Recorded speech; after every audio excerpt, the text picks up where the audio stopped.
Hong Kong has been known for being a thriving bastion of capitalism and democracy among Chinese authoritarianism. Take a look at Hong Kong today, however, and the population is fleeing in droves. The economy has been in decline for years, and China has completely hijacked its democracy. So what went so horribly wrong?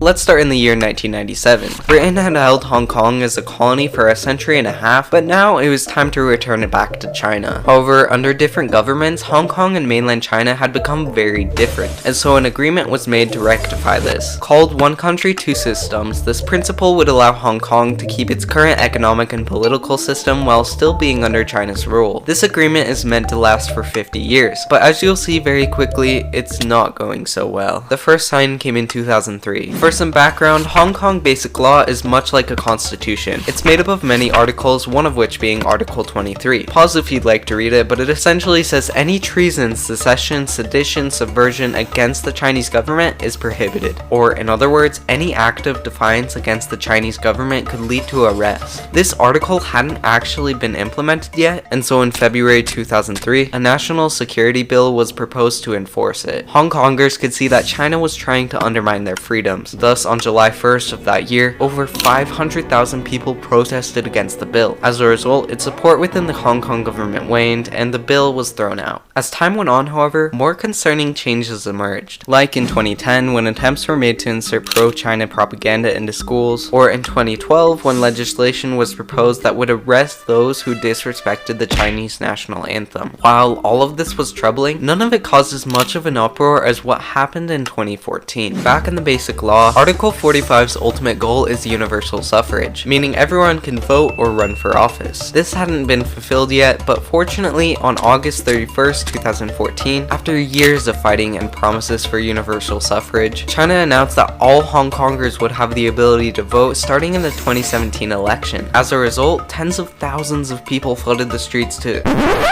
protest? Wait, what went wrong? Well, there was one major problem. After Article 45 talks about universal suffrage, it goes on to specify that the candidates for the presidency must be approved by the election committee, a group of powerful business elite and pro-Beijing members that notably are elected by other powerful people and not your everyday citizens. All of this meant that voters could only choose from a select few pro-China candidates. This was not true universal suffrage. Understandably upset, starting on September 26th, 100,000 people gathered in the streets and stayed there for months in protest. This event became known as the Umbrella Revolution, since protesters had to bring umbrellas to shield themselves from the police's pepper spray and tear gas. Major roads stood at a standstill until they didn't. 79 days after its start, police cleared out the last protesters. The movement had failed.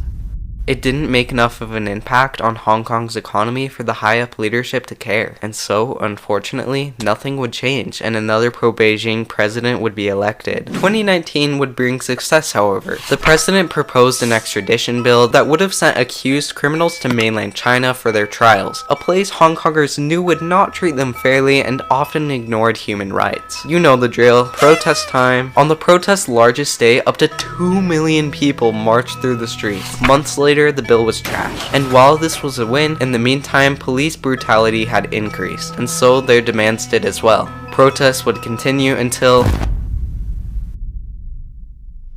Hong Kong looks set to put tens of thousands of its residents in a lockdown to contain a new outbreak of the coronavirus.